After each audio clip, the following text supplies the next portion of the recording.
Once again, a little sidetracking from the contemplative walk in the forest. And now we go into our private space. You know, this is the interminable path. And why is it interminable?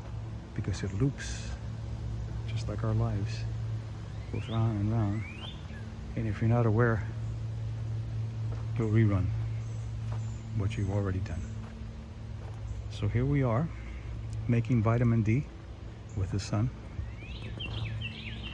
And today I'm going to be discussing what I call the emotional space of selfhood. Because in my theory of biocognitive science, I propose that it doesn't matter what distance or time you're perceiving or what you're seeing. We tend to bring that into an emotional space, and that's what we respond to. And I'm going to give you some examples. You are in a room and your partner is at the other side of the house, and even though there's a distance between the two of you, you still feel a belongingness, a sense of comfort, joy, companionship, because it's the emotional space that you're responding to. Or if your partner or someone you love important on the other side of the world, you may miss that person, but you still have that sense of belongingness and that sense of joy when you think about them, and that companionship, although they're not there. Why? Because there is an eventuality of things happening, that eventually you will see that person, that eventually you will fulfill whatever is missing in the void. So the eventuality is what allows that emotional space to be projected inward as if it were actual space and time. But what happens if you lose that eventuality? If that person chooses not to be with you anymore and the eventuality is gone, then wherever that person is in the world, you're going to feel the aloneness, you're going to feel the loss of joy, the loss of companionship, because the eventuality is no longer there. And one of the things that happens, if you look at theories in psychology that explain this, the theory of reducing a sense of uncomfortableness and to bring meaning to what happened in your life, cognitive dissonance is called. Then when something is over, you have two interpretations you can make. You're a terrible person, or that person was wonderful. Because if you say that you're a terrible person, then you had no idea of what you were doing with that person who was so wonderful. So they can't be terrible, because if they were, you're not very smart. So you'd rather say that person was wonderful. We go to extremes like that when the eventuality is lost. The other thing that happens from reactance theory, which is freedom, is that when you don't have an option to decide something, that option gains value, not because of the option, but because of the loss of option that you have to decide. So when a relationship is over, not with your consent, then the eventuality is gone. The cognitive dissonance tends to over-idealize that person or vilify that person.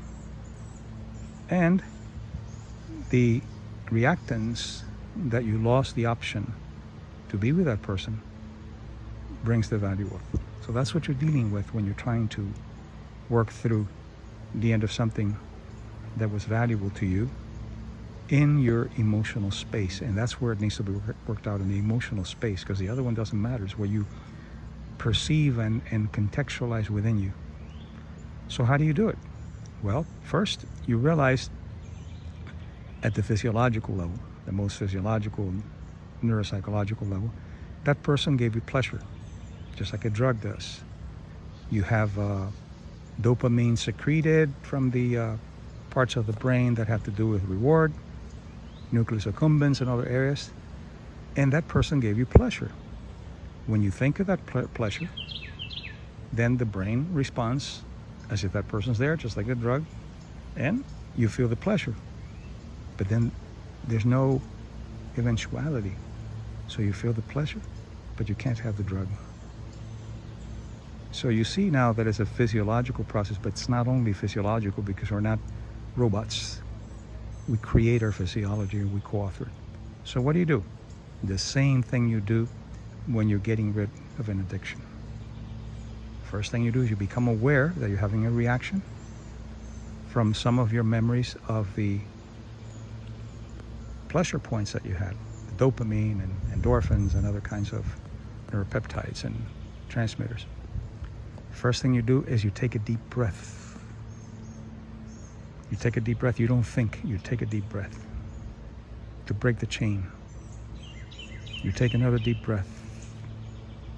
And you take a third deep breath. Then you think back of when that person was not in your life, a year before that person wasn't in your life, and what was good about it. Don't think of the bad. What was good? Bring that into the memory, experience it, and breathe. So it's basically doing a psychoneurological process here, in that what you're doing is you're not just replacing, you're recontextualizing the condition by breathing and breaking it, and then bringing back a memory that you existed, and you existed well before that person. You keep doing that over and over again. And then you begin to also regain in the areas that you lost, which are joy. And the terrain of joy, as you know now from my videos and my lectures, is the significance that you give yourself, and then you take it to a relationship. So everything you do gains significance. Do it with significance. Belongingness has to do with permission for inclusion. And what that means is that when you're by yourself, not with anybody else, by yourself, you give yourself permission to be there. And breathe. Breathing is a way of breaking a pattern, breaking a void. And companionship has to do with how you treat yourself when nobody's looking, without an audience. And then you begin to treat yourself like you would want to treat someone very special. All of this, you do it, and it'll work. Does it hurt? Yes, it hurts. The opposite, or the alternative, is not very pretty. So do it. Watch this video, practice it, and give yourself permission to understand that what matters is the emotional space of selfhood, not the space out there. It's the interpretation of space and time made by you, a brilliant, wonderful person who is imperfect, but has a right to be happy and joyful. Enjoy, and be at peace with yourself.